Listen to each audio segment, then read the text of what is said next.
Smart ক্লাসে সকলকে স্বাগত। আশা করি তোমরা সকলেই খুব ভালো আছো এবং সুস্থ আছো। তো আজকে আমার চ্যানেলে যারা নতুন, অবশ্যই চ্যানেলটিকে আগে সাবস্ক্রাইব করে নেবে এবং যদি ভালো লাগে, কিছু শিখে থাকো অবশ্যই শেয়ার করবে এবং লাইক করতে ভুলবে না, এবং কোনো সমস্যার জন্য অবশ্যই কমেন্ট করবে, আমি তার উত্তর দেওয়ার চেষ্টা করব। ঠিক আছে?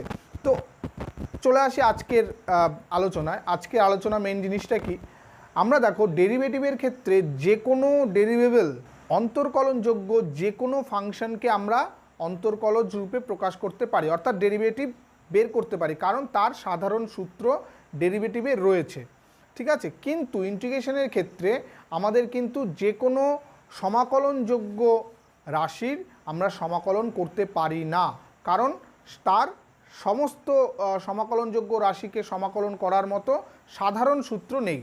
তো তখন আমাদের কি করতে হয়, আমরা আগের চ্যাপ্টারে দেখেছি, দেখবে বিভিন্ন বীজগাণিতিক ফর্মুলাগুলোকে বীজগাণিতিক সূত্র অথবা ত্রিকোণমিতিক যেই সূত্রগুলো আছে, অংশকোণ বা যৌগিক কোণের যে সূত্রগুলো আছে, সেই সূত্রগুলোকে অ্যাপ্লাই করে আমরা আদর্শ সমাকলনে পরিণত করার চেষ্টা করেছি এবং তারপর আমরা ইন্টিগ্রেশন করেছি।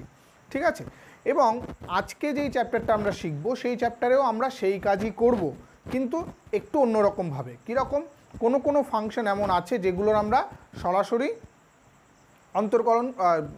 সরাসরি আমরা ইন্টিগ্রাল বের করতে পারি না।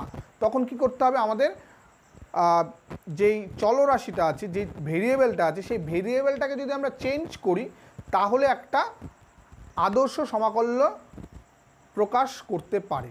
যদি আমরা চলরাশি চেঞ্জ করে দিই, ভেরিয়েবল অফ ইন্টিগ্রাল যেটা আছে সেটাকে চেঞ্জ করি, তাহলে আমাদের যেই নতুন রূপটা বেরোয় সেই নতুন রূপটা কিন্তু আদর্শ সমাকলনে পরিণত হয়ে যায়। তো সেই কাজই আজকে আমাদের শেখার বিষয়। কিভাবে করব তার প্রচুর অ্যাপ্লিকেশনস আজকে আমরা শিখব, যাতে তোমাদের এই অঙ্কগুলো করার পর চ্যাপ্টার 6, আমরা 6A আজকে করব, চ্যাপ্টার 6A এর কোনো অঙ্ক আর না আটকায়। তো চলো আজকের ক্লাস শুরু করি।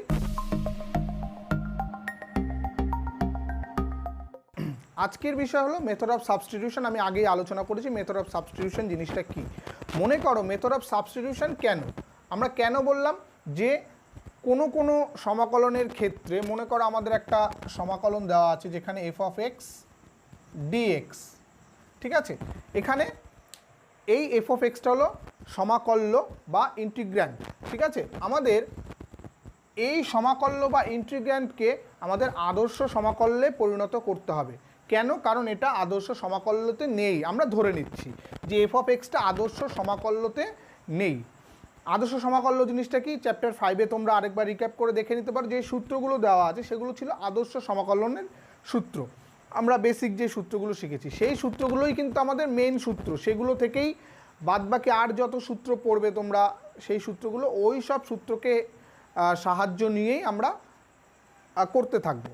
তো এখানটায় আমাদের টার্গেট কী হবে, যে এই যে ইন্টিগ্র্যান্ডটা রয়েছে এটাকে চেঞ্জ করে আমাদের আদর্শ সমাকলনে পরিণত করতে হবে। তার জন্য কি আমরা করব, মেথড অফ সাবস্টিটিউশন, পরিবর্তন বা প্রতিস্থাপন প্রক্রিয়া যেটা বলছি। পরিবর্তন বা প্রতিস্থাপন মানে কি, আমরা যেই এখানে আমাদের চলরাশি কি আছে, variable of integration, variable of integration এখানে এক্স রয়েছে, তাহলে এই এক্সটাকে চেঞ্জ করে যদি আমরা অন্য কোনো ভেরিয়েবলে নিয়ে আসতে পারি এবং সেই ফাংশনটা, এই এফ অফ এক্সটাও তখন তাহলে চেঞ্জ হয়ে যাবে, নতুন একটা ফাংশন তৈরি হবে, সেই ফাংশনটা আদর্শ সমাকলনে পরিণত হবে। তো কীরকম, মনে করো আমরা ধরে নিচ্ছি x equal to phi of z. আমরা জেডের আরেকটা ফাংশন হিসাবে এক্সকে ধরে নিচ্ছি। এক্স ছিল আমাদের এই সমাকলনের চলরাশি, তাহলে এক্সকে আমরা ধরে নিচ্ছি অন্য একটা জেডের ফাংশন হিসাবে। তাহলে এবার যদি আমরা ডেরিভেটিভ করি এটা জেডের রেসপেক্টে, তাহলে এটা কি হয়ে যাবে দেখো, dx by dz equal to phi dash z, এটার একটা ডেরিভেটিভ হয়ে যাবে, তাই তো? তাহলে এখানে এই যে dxটা রয়েছে, dx ইকুয়াল টু দেখো ফাই ড্যাশ জেড dz। ঠিক, এবার তাহলে এই এফ অফ এক্সটা, এখানে তো আমরা এক্সের জায়গায় ফাই অফ জেড বসিয়ে দেবো, তাহলে এই এফ অফ এক্সটা, এই এক্সের জায়গায় আমরা ফাই অফ জেড বসিয়ে দেবো, তাহলে এই ইন্টিগ্র্যান্ডটা চেঞ্জ হয়ে কী হয়ে যাবে, এফ অফ এক্সের জায়গায় বসবে phi of Z,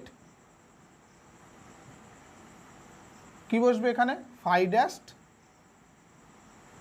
Z DZ.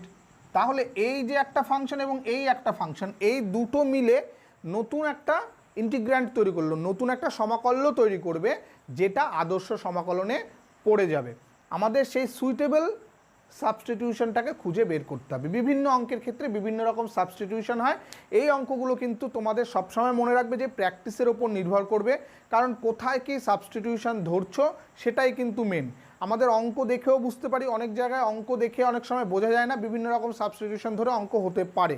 একই অঙ্ক দু রকম সাবস্টিটিউশন ধরে হতে পারে, কোনো অসুবিধার কারণ নেই। তো আমাদের মেনলি অঙ্ক করতে হবে অঙ্কের মধ্যে কি সাবস্টিটিউট করলে আমরা তাড়াতাড়ি ইন্টিগ্র্যান্ড মানে আদর্শ সমাকলনে পরিণত করতে পারবো, সেটা চেষ্টা করতে হবে। ঠিক আছে, তো আমরা এই আদর্শ সমাকলনে পরিণত করার জন্য কিছু কিছু আদর্শ সমীকরণ যেগুলো ছিল, আমাদের আদর্শ সমাকলন যেগুলো ছিল, তার হেল্প নেব।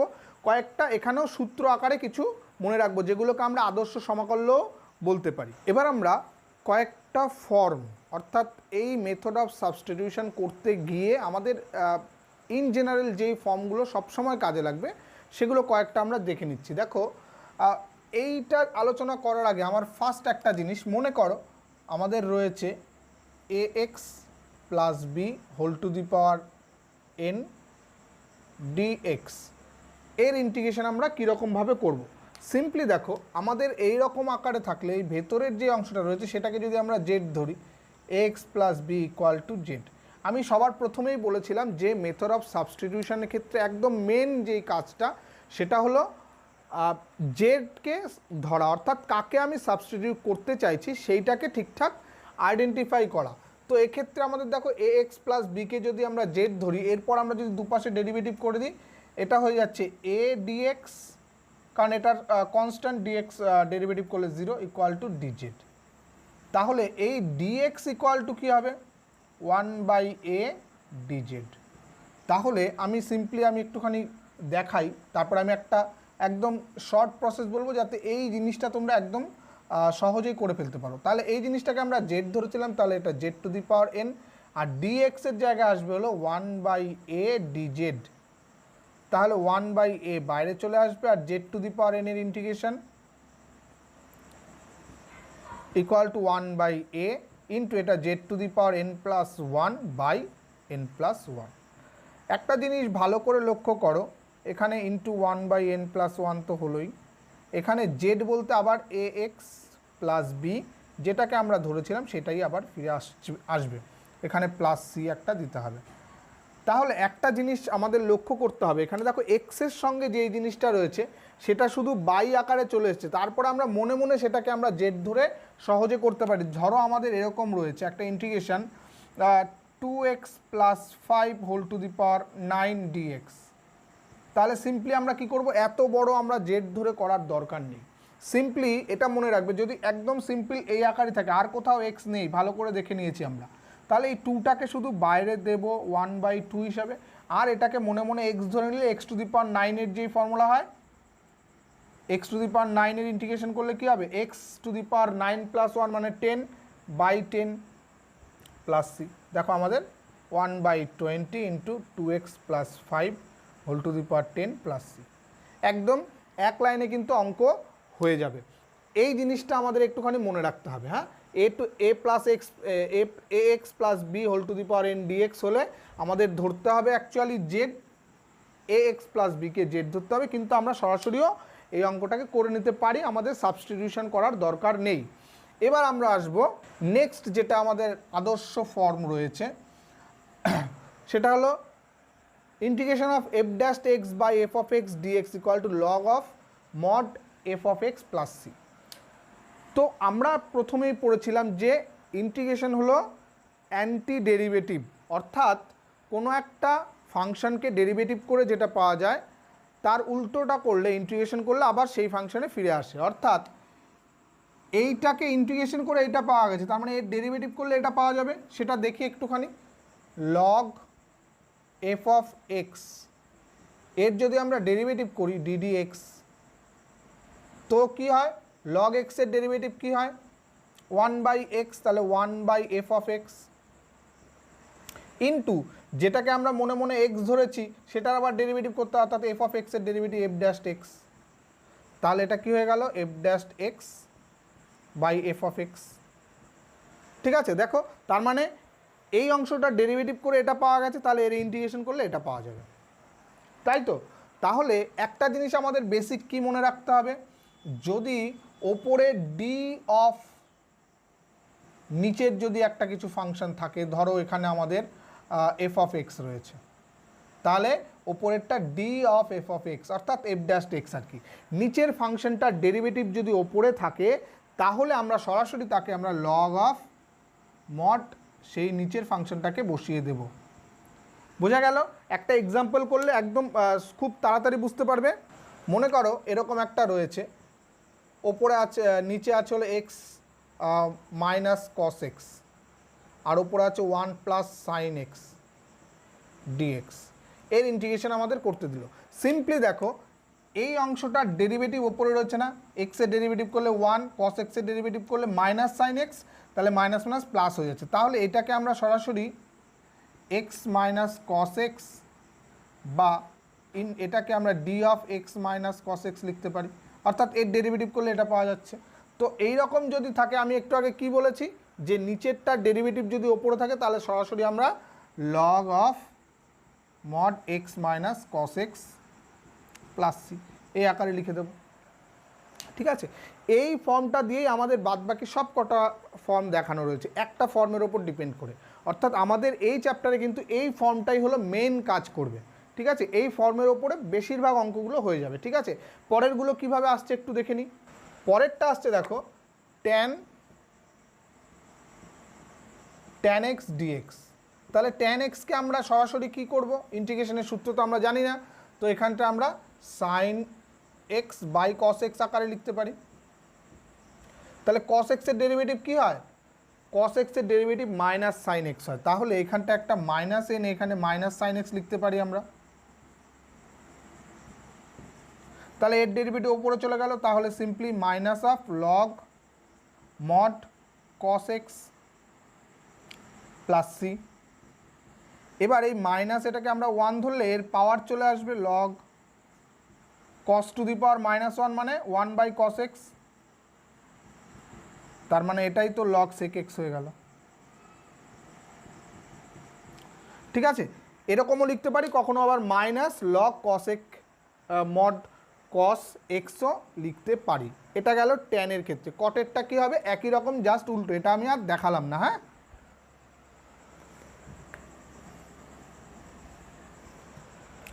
এরপর আসছে আমাদের এই চারেরটা সেক এক্স ডিএক্স, এর ইন্টিগ্রেশন কী হবে, এটা বেশ মজাদার। সেক এক্স ডিএক্স এটা ইন্টিগ্রেশন করতে গেলে আমরা সরাসরি এই ফর্মে কিন্তু আসবে না, কারণ নিচে তো কিছু নেই। তো তার জন্য আমাদের কি করতে হবে, ওপরে নিচে একটা sec x plus tan x গুণ করব, এটা হয়ে গেল sec x plus tan x dx. তো ওপরে কি হচ্ছে দেখো, এটা হচ্ছে sec square x plus sec x tan x, আর নিচে এটাকে আমি যদি সামনে লিখি এটা tan x plus sec x. তাহলে দেখো ট্যান এক্সের derivative sec square x, sec এক্সের derivative sec x tan x, তাহলে এই পুরো অংশটা ডেরিভেটিভ ওপরে চলে এলো। তাহলে এটাকে আমরা লিখতে পারি log mod tan x plus sec x plus C বা sec x plus tan x C. এবার এই পরের অংশটা কীভাবে আসছে, বিভিন্ন অঙ্কের ক্ষেত্রে আমাদের এই ফর্মটা কাজে লাগবে। তো পরের অংশটা জাস্ট এইটাকে সিম্পলিফাই করা, আর কিছুই না। আমি যদি এখানটায় ডিএক্সগুলো এখানটায় ডিএক্স ডিএক্স এখানটায় দেখাই, তো ট্যান এক্স আর সেক এক্স, ট্যান এক্সকে আমরা কি লিখতে পারি sine x by cos x plus 1 by cos x, তো নিচে হয়ে যাচ্ছে কস এক্স আর ওপরে হচ্ছে সাইন এক্স প্লাস 1। এটাকে আমরা কস 2 থিটার ফর্মুলা ফেললে cos square x by 2 minus sine square x by 2, আর ওপরের অংশটা দেখো এটাকে আমরা 2 sine x by 2 cos x by 2 আর 1টাকে sine square x by 2 plus cos square x by 2তে ভাঙতে পারি। তো ওপরেরটা একবারে আমি শর্টে করছি, এখানটায় cos x by 2 plus sine x by 2 তার হোল স্কোয়ার আকারে চলে আসবে। এটাকে এ স্কোয়ার মাইনাস বি স্কোয়ারে ভাঙলে ওপরের থেকে একটা প্লাস অংশটা কেটে যাবে, শুধু পড়ে থাকবে কি বাই এখানে cos x/2 minus sine x/2 পড়ে থাকবে।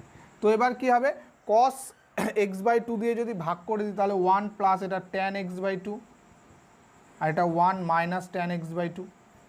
আরও সিম্পলিফাই করলে এটাকে আমরা tan π/4 প্লাস tan x/2 লিখতে পারি, আর এটাকে 1 minus tan π/4 into tan x/2 লিখতে পারি, ইকুয়াল টু এটা সূত্রে পড়ে গেল tan π/4 প্লাস x/2।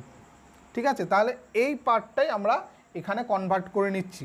তাহলে sec x এরটা দেখানো গেল, একই রকমভাবে cosec x টাও দেখানো যাবে, সেটা আমি করে দেখাচ্ছি না, তোমরা একটুখানি বইতেও করে দেওয়া আছে, একটুখানি দেখে নেবে। ঠিক আছে, আমরা সরাসরি একদম অঙ্কে, অনুশীলনের অঙ্কে চলে যাব। পরপর আজকে প্রচুর অঙ্ক করব। দেখো তোমাদের একটা অঙ্ক আটকানোর কথা না, আমরা পরপর কয়েকটা অঙ্ক করি, একদম ভেরি শর্ট অ্যান্সার টাইপের যে অঙ্কগুলো রয়েছে তোমাদের, সেই অঙ্ক থেকে আমরা শুরু করছি। দেখো একদম এক দাগের অঙ্কটা কি রয়েছে, integration x² cos x³ dx। এখানটায় আমরা একটু বলেছি যে এমন একটা জিনিসকে সাবস্টিটিউট করতে হবে যাতে আমাদের আদর্শ সমাকলনে চলে আসে। দেখো আমরা সরাসরি এর কোনো সূত্র এখনো পর্যন্ত জানি না, তো তাহলে কি করতে হবে, আমরা ধরবো এই x³ equal to Z. x³ equal to যদি জেড ধরি তাহলে ডেরিভেটিভ করলে 3x² dx equal to dz, তাহলে x² dx ইকুয়াল টু কী হবে 1/3 dz। তাহলে এই x² আর dx মিলে এটা হয়ে গেল, এটার জায়গায় আমাদের 1/3 dz বসবে, ইকুয়াল টু 1/3 বাইরে নিয়ে আসলাম dz। আর cos x³ আমরা z ধরেছি, তাহলে cos z সিম্পলি, তাহলে 1/3 cos z। এবার দেখো একদম আদর্শ সমাকলনে চলে আসলো, এটাই হলো এই অঙ্কের মজা। সাবস্টিটিউট যদি আমরা একদম সঠিক পুট করতে পারি, একদম সহজ একটা জায়গায় চলে আসে। তাহলে cos z এর ইন্টিগ্রেশন কি, sin z প্লাস c। এবার কি করতে হবে, যেহেতু আমাদের সাবস্টিটিউট হয়ে গেছে, এবার আমাদের এই আবার পুনরায় ফিরিয়ে আনতে হবে। তাহলে জেডের জায়গায় আমাদের x³ আবার ফিরে আসবে, তাহলে সাইন x³ প্লাস c। ঠিক আছে, প্রথমটা হয়ে গেল। এবার 2 নম্বর অঙ্কটা, এটা ইন্টিগ্রেশন সাইন হবে।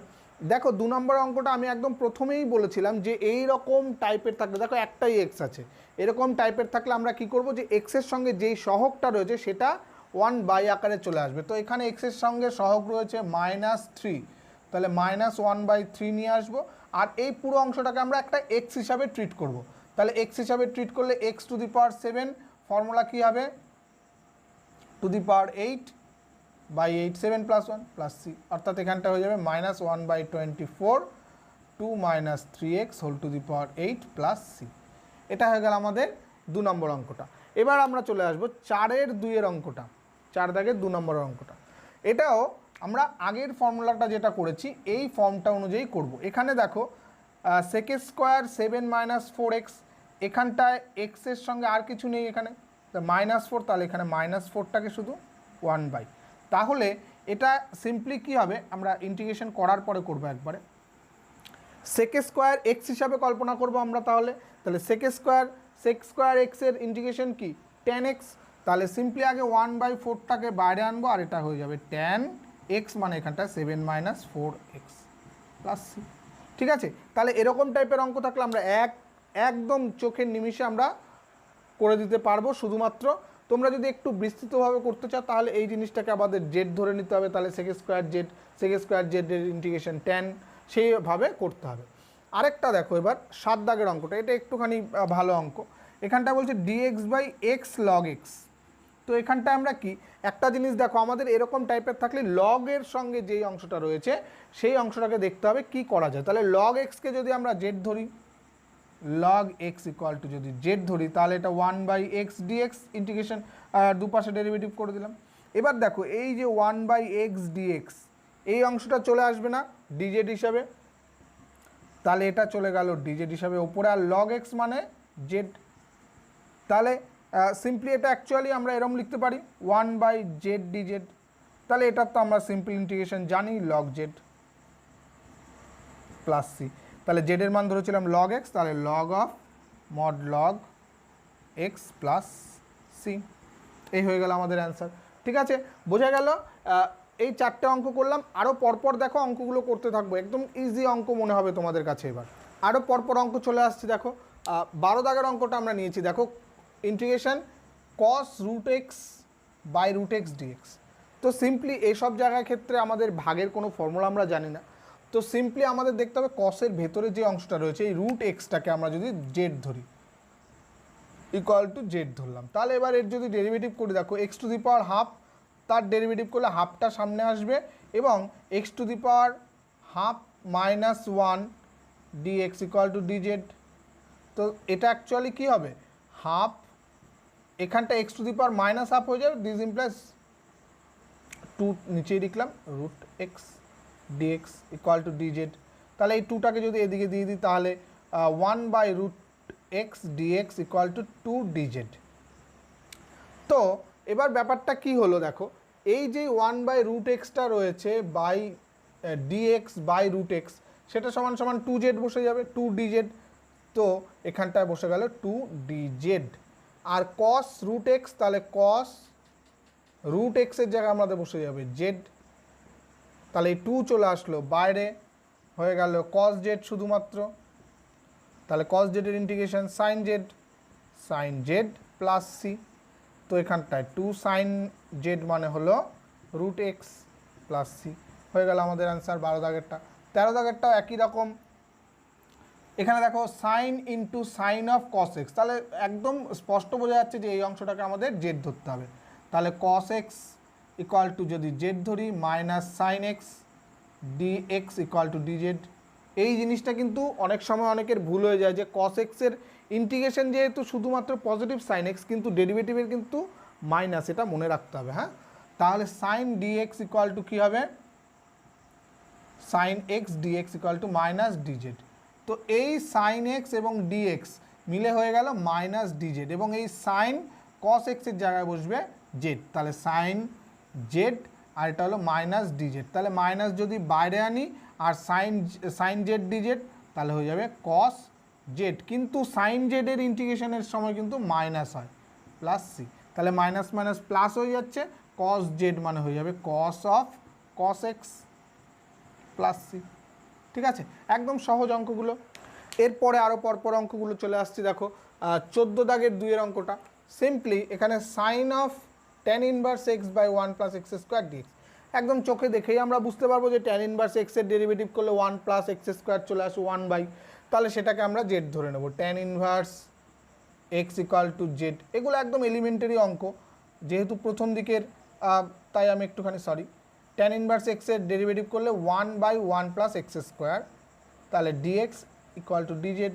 সিম্পল হয়ে গেল, দেখো তাহলে এই ওয়ান বাই যেই অংশটা রয়েছে সেটা হয়ে যাবে ডিজেড, তাহলে এটা হয়ে গেল সাইন অফ ট্যান ইনভার্স এক্সকে জেড ধরেছি ডিজেড, তাহলে হচ্ছে minus cos z plus C, তাহলে মাইনাস অফ কস জেড মানে হলো tan inverse z, sorry tan inverse x plus C. এটা হয়ে গেল 14 দাগে। একই রকমভাবে 15টার ক্ষেত্রে এখানে দেখো সাইন ইনভার্স এক্সকে আমাদের জেড ধরলেই হয়ে যাবে, তাহলে sine inverse x equal to z ধরবো। সাইন ইনভার্স এক্সের ডেরিভেটিভ তোমাদের জানা আছে, one by root over one plus x one minus x square d x equal to d z. তো এখানে হয়ে যাবে ই to the power a Z, আর নিচের অংশটার সঙ্গে ডিএক্স মিলে গিয়ে ডিজেড হয়ে গেল, তাহলে ই to the power A জেডের integration কী হবে, এটা শুধু ওয়ান বাই হবে, one by a e to the power a z plus C, তাহলে one by a e to the power a sine inverse x plus C. ঠিক আছে, একদম simple, সহজ সহজ সব অঙ্কগুলো, তোমরা জাস্ট অঙ্কগুলো করতে থাকবে, দেখবে যত প্র্যাকটিস হবে ততই তোমাদের মাথায় কিন্তু আস্তে আস্তে বুদ্ধি আসতে থাকবে যে কোনটাকে আমাদের কোন সাবস্টিটিউশন ইউজ করতে হবে। ঠিক আছে, আরও প্রচুর অনেক রকম সাবস্টিটিউশন আছে, 6 বিতে 6B চ্যাপ্টারে যখন যাব তখন দেখবে আরও অনেক ধরনের সাবস্টিটিউশন আছে, এর আরও কিছু অঙ্ক আমরা আজকে করব। একদম এর পরে যে অঙ্কটায় চলে আসবো সেটা হলো 17 দাগ, এর পরে 19 দাগ। 19 দাগের অঙ্কটা খুব ইম্পর্টেন্ট, আমি একটা ছোট্ট পদ্ধতিতে করাবো, দেখবে একদম ছোট্টভাবে হয়ে যাবে। 17 দাগের অঙ্কটা দেখো কি আছে, integration x cube root of x to the power 4 minus 4 d x. তাহলে এখানটায় আমরা এক্স কিউব আরেকটুখানি সিম্পল যদি ভাবি, x to the power 4 minus 4 whole to the power 1/3 dx.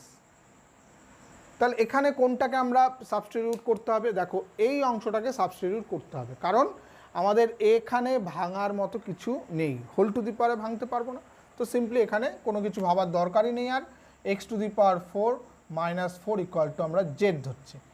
তো এখানে আরও একটা জিনিস, এখানে আমরা যদি জেডের বদলে জেড কিউবও ধরতে পারি। অনেক সময় এই কিউব রুট বা রুটের মধ্যে যা থাকে আমরা তার স্কোয়ার ধরি, যেমন রুট এক্সকে আমরা root x equal to z square ধরতে পারি। তো এখানে জেড কিউবও ধরতে পারো, তাতে অঙ্কটা আমাদের ক্ষেত্রে অনেক জায়গায় সুবিধা হয়ে যায়। তো এখানটা আমরা যদি জেড কিউবই ধরি, এটার ক্ষেত্রে আমরা জেড কিউবই ধরলাম, ঠিক আছে। তো এখানটায় ডেরিভেটিভ করলে কত হবে, এক্স টু দি পাওয়ার 4 মানে 4 এক্স কিউব মাইনাস এটা তো 0 হয়ে যাবে, d x equal to 3 z square d z. তো এক্ষেত্রে এক্স কিউব ডিএক্স, দেখো আমাদের এইখান থেকে এক্স কিউব ডিএক্স চলে আসবে, আর এখানটা হয়ে যাবে 3/4 জেড স্কোয়ার ডিজেড, ঠিক আছে। তো এখানটায় আমাদের এইটুকু মিলে হয়ে গেল 3/4 জেড স্কোয়ার। তাহলে 3/4 তো একবার আমরা বাইরে বের করে দিই, 3/4 জেড স্কোয়ার ডিজেড। আর এই অংশটা কি, ভেতরের অংশটা যদি জেড কিউব হয় তাহলে পুরো হোল টু দি পাওয়ার 1/3 হলে শুধু জেড হয়ে যাবে, তাহলে ইন্টু জেড। তাহলে অ্যাকচুয়ালি হচ্ছে 3/4 z to the power 3 dz equal to, তাহলে 3/4 ইন্টু আরেকটা 1/4 চলে আসবে into z to the power 4 plus C. This implies 3/16 z to the power 4 মানে হচ্ছে এখানটায় x to the power 4 minus 4। এখানটায় তাহলে আরেকটা জিনিস করতে হবে, তাহলে জেড সমান সমান কি, x to the power 4 minus 4 whole to the power 1/3। তাহলে জেড টু দি পাওয়ার 4 মানে 4/3 প্লাস সি। এটা হয়ে গেল আমাদের নেক্সট 17টার অ্যান্সার। এরপর আমরা 19 দাগের অঙ্কটায় আসছি। দেখো 19 দাগের অঙ্কটায় আমাদের দুই ধরনের সাবস্টিটিউট এখানে ইউজ করতে হবে। কীরকম, যদি আমরা প্রথমে দেখো একটা প্রথম দিকের একটা অঙ্ক করেছিলাম, রুট এক্স ছিল কসের ক্ষেত্রে, cos root x by root x ছিল, সেখানে আমরা রুট এক্সটাকে জেড ধরেছিলাম। এখানেও আগে আমরা এই রুট এক্সটাকে সাবস্টিটিউট করে আমরা জেড ধরে নিই একটা করে, তারপরে আবার দেখো একটা সাবস্টিটিউট লাগবে, কারণ দুটো একসঙ্গে গুণ আকারে আছে, আমরা জানি না সূত্র। তো আমরা এই দুটো সাবস্টিটিউটকে একসঙ্গে সাবস্টিটিউট আকারে দেখাতে পারি। কীরকম, আমরা যদি tan x tan root x equal to z ধরি, তাহলে কী হবে, আমরা মনে মনে এইটাকে তো এক্স ধরবো, ডেরিভেটিভ করলে sec square root x into, যেটাকে আমরা মনে মনে এক্স ধরি তার আবার ডেরিভেটিভ করতে হয়, কারণ এটা তো অরিজিনাল এক্স না, রুট এক্স। তাহলে রুট এক্সের ডেরিভেটিভ করলে 1/√x সঙ্গে একটা 2 ডিএক্স ইকুয়াল টু ডিজেড। তাহলে এই 2টাকে এদিকে গুণ করে দিই, দেখো sec square root x by root x dx equal to 2 d z. তাহলে দেখো এই রুট এক্সটা চলে গেল, এই সেক স্কোয়ার এক্সটা মিলে একসঙ্গে হয়ে গেল 2 ডিজেড। আর tan root x equal to z ধরছিলাম, তাহলে এটা হয়ে যাবে z to the power 4 into dz, আর 2টা বাইরে চলে আসবে, তাহলে এখানটায় চলে আসবে 2/5 z to the power 5 plus C. তাহলে জেড টু দি পাওয়ার 5 মানে এটার টু দি পাওয়ার 5 হবে 2/5 tan to the power 5 root x plus C. ঠিক আছে, দেখো একদম ছোট্টর মধ্যে হয়ে গেল। যদি আমরা দুবার সাবস্টিটিউট ইউজ করতাম সেক্ষেত্রেও হতো, আরও দুটো লাইন বেশি করতে হতো। ঠিক আছে, আরও পরপর অঙ্কগুলো করে আসি। আজকে ভেরি শর্ট অ্যান্সার টাইপের পুরোটা আজকে শেষ করছি। এরপরে যে অঙ্কটা দেখবো আমরা সেটা হলো 22 দাগের অঙ্কটা। দেখো 22 দাগের অঙ্কটাও খুব ইম্পর্ট্যান্ট একটা অঙ্ক, integration cos x by √1 plus sine x dx. তো দেখো সাইন এক্সের ডেরিভেটিভ cos x হয়, তাহলে আমরা এই পুরোটা 1-এর ডেরিভেটিভ তো 0, তাহলে আমরা sine x equal to cos x ধরা যা, sine x equal to z ধরা যা, আমাদের 1 plus sine x equal to z ধরাও একই হবে। তো আমরা এখানে 1 plus sine x equal to z ধরতে পারি, যেহেতু রুটের মধ্যে আছে আমরা জেড স্কোয়ারও ধরতে পারি। তাহলে ডেরিভেটিভ করলে এটা হয়ে যাবে cos x dx equal to 2 Z DZ, তাই তো। তাহলে cos x dx এর জায়গায় চলে আসবে 2 জেড ডিজেড, আর এটা যেহেতু জেড স্কোয়ার তাহলে শুধু জেড হবে, কেটে দিই। তাহলে দেখো 2 ইন্টিগ্রেশন ডিজেড, তাহলে 2 ডিজেড মানে শুধু জেড প্লাস সি। জেডের মান কত ধরেছি আমরা 1 প্লাস সাইন এক্স, তাহলে এটা হয়ে যাবে 2 into √1 plus sine x plus C. একদম সিম্পল অঙ্কটা। এরপরেরটা আমরা 26-এর অঙ্কটা করব, এটাও খুব সহজ অঙ্ক হবে। দেখো integration 1 plus cot x by x plus log sine x. একটা জিনিস দেখো, এক্সের ডেরিভেটিভ করলে 1, এইটার ডেরিভেটিভ করলে কি কট এক্স হয়? যেহেতু আমাদের আর কোনো উপায় নেই, আমাদের নিচের অংশটা কিন্তু জেড ধরে দেখতেই হবে একবার।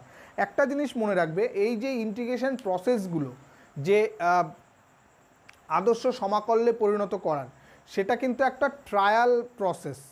কোনটাকে আমরা জেড ধরলে এটা আসবে, এটা একটা ট্রায়াল প্রসেস, ঠিক আছে? এর তো আদর্শ কোনো সরাসরি সূত্র নেই, তো ট্রায়াল করতে করতে দেখা গেছে যে এইটা ধরলে এরকম হচ্ছে, ঠিক আছে? তার জন্য আমরা সরাসরি এটা ধরছি। আরও যখন কঠিন অঙ্কগুলো আসবে তখন দেখবে বিভিন্ন জায়গায় বিভিন্ন রকম সাবস্টিটিউট ইউজ, একই অঙ্কর ক্ষেত্রে আমরা দু রকম সাবস্টিটিউট ইউজ করেও অঙ্ক করতে পারি।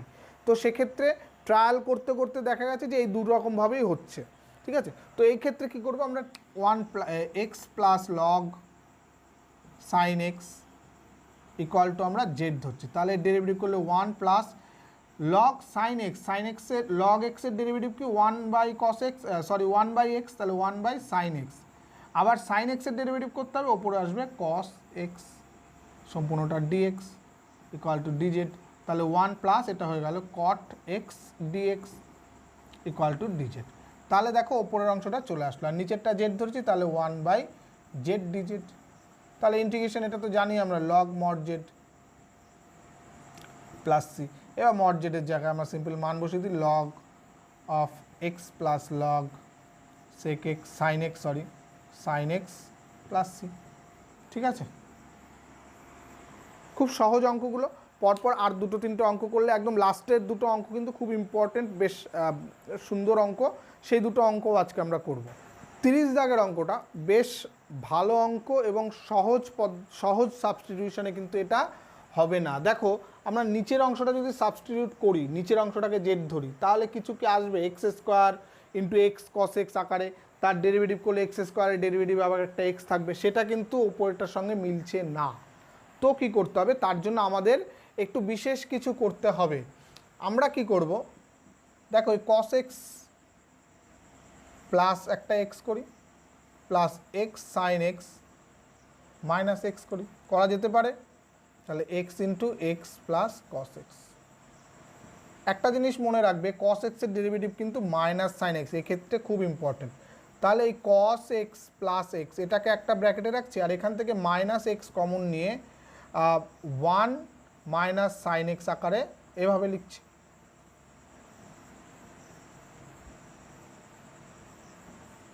ঠিক আছে, এবার প্রত্যেকটা নিচে এই দুটোকেই ভাগ আকারে লিখতেই পারি আমরা। তখন এর নিচে যখন নিয়ে আসবো তখন দেখো কস এক্স প্লাস এক্স ও এক্স প্লাস কস এক্সের সঙ্গে কেটে যাবে, তাহলে শুধু 1 বাই এক্স হবে। মাইনাস যখন এর নিচে আসবে তখন এই এক্স এক্স কেটে যাবে, তখন থাকবে কি 1 minus sine x by x plus cos x. তাহলে এটার একটা ইন্টিগ্রেশন আলাদা করে দিই, 1 by x d x minus integration এত বাই ডিএক্স। তাহলে 1 বাই এক্স ডিএক্সের ইন্টিগ্রেশন কি, লগ এক্স মাইনাস, এবার দেখো এর ডেরিভেটিভ কি ওপরে হচ্ছে, এক্সের ডেরিভেটিভ 1, কস এক্সের ডেরিভেটিভ মাইনাস এক্স, তাহলে এর ডেরিভেটিভ ওপরেরটা আসছে, তাহলে এটাও তাই log of x plus cos x. আবার দেখো এখানে প্লাস সি, আবার দুটো লগ যদি এরকম মাইনাস থাকে সেটা আমরা লগের ফর্মুলা অনুযায়ী বা লগের ধর্ম অনুযায়ী ভাগ আকারে লিখতে পারি, x by x plus cos x plus C. এটা হয়ে গেল আমাদের 30 নম্বর অঙ্কটা। এই জায়গাটা কিন্তু এখানে খুব ইম্পর্টেন্ট, এই প্লাস এক্স আর এই মাইনাস এক্স করাটা, এই জায়গাটা একটুখানি মনে রাখতে হবে। বিশেষ বিশেষ অঙ্কের ক্ষেত্রে তো আমাদের মনে রাখতেই হয়। এরপর আমরা 31 দাগের লাস্ট অঙ্ক, যেটা এই চ্যাপ্টারের লাস্ট অঙ্কটায় চলে আসছি। অ্যাকচুয়ালি এই যে 31 দাগের অঙ্কটা আমরা করব, এটা কিন্তু সরাসরি কোনো সাবস্টিটিউশনের অঙ্ক নয়। তো কিভাবে আমরা এটাকে সাবস্টিটিউশন ছাড়া ভাবতে পারি, এটাকে ওই ত্রিকোণমিতির ফর্মুলা অনুযায়ী ভাবতে হবে আমাদের। অঙ্কটা খুব সহজ, কিন্তু এই জায়গাটা দেখো আমাদের সাবস্টিটিউশন করতে হবে। তার জন্য আমরা 2 cot inverse root over 1 minus x by 1 plus x equal to, আমরা কি ধরি, থিটা ধরি।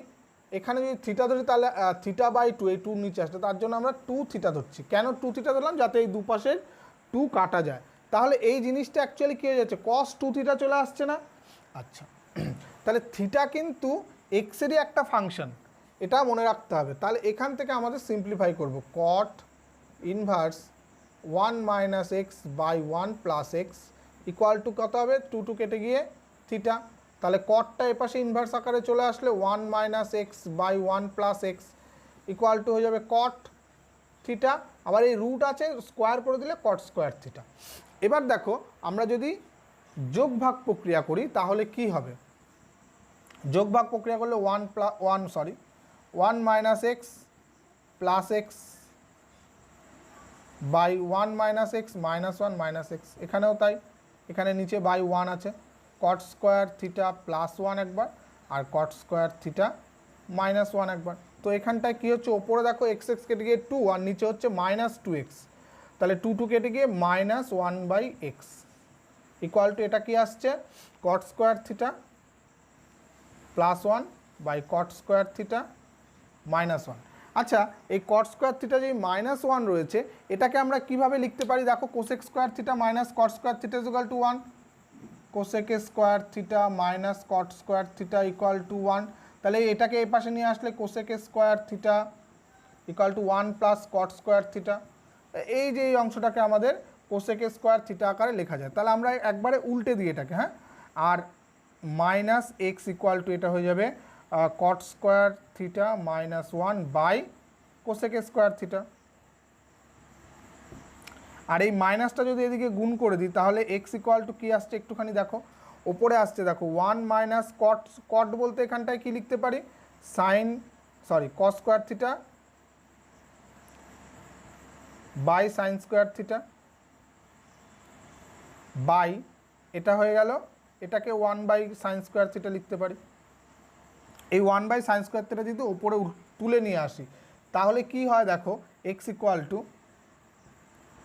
এটাকে যদি ওপরে নিয়ে আসি তাহলে এটা হয়ে যাচ্ছে সাইন স্কোয়ার থিটা মাইনাস এই সাইন স্কোয়ার থিটা কেটে যাবে শুধু কস স্কোয়ার থিটা। আমাদের এই মাইনাসটা না গুণ করলেও ভালো হতো, তাহলে এখানটা একটা মাইনাস কমন নিলে x equal to minus cos two theta হয়ে যাবে। তাহলে cos two theta equal to minus x, এটা ভালো করে মনে রাখতে হবে। দেখো এই জিনিসটা, এই পুরো জিনিসটাকে আমরা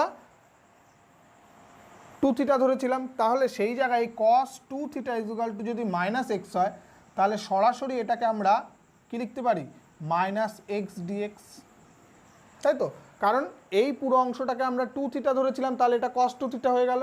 তাহলে cos two theta equal to minus x, তার জন্য মাইনাস এক্সের ইন্টিগ্রেশন হয়ে যাবে minus of x square by two plus C. ঠিক আছে, এই আমি একদম প্রথমের দিকে বলেছিলাম যে সাবস্টিটিউশন যদি আমরা ঠিকঠাক বসাতে পারি তাহলে অঙ্ক কিন্তু একদম সহজ এবং ছোট্ট হয়ে যাবে। তো যাই হোক, এই চ্যাপ্টারের অর্থাৎ 6A এই চ্যাপ্টারটার আমরা ভেরি শর্ট অ্যান্সার টাইপ যে অঙ্কগুলো রয়েছে সেগুলো শেষ করলাম। সামনের দিন আমরা শর্ট অ্যান্সার টাইপ এবং লং অ্যান্সার টাইপেরও কিছু অঙ্ক অর্থাৎ পুরো চ্যাপ্টারটা শেষ করার চেষ্টা করব। তো এখনও পর্যন্ত যদি কেউ সাবস্ক্রাইব না করে থাকো আবারও বলছি সাবস্ক্রাইব করে রাখবে, লাইক শেয়ার এবং কমেন্ট করতে ভুলবে না। তোমাদের যে কোনো প্রবলেমে কমেন্ট করতে পারো, আমি তোমাদের অ্যান্সার দেওয়ার চেষ্টা করব। সো আজকে এই পর্যন্তই থাকছে, থ্যাংক ইউ।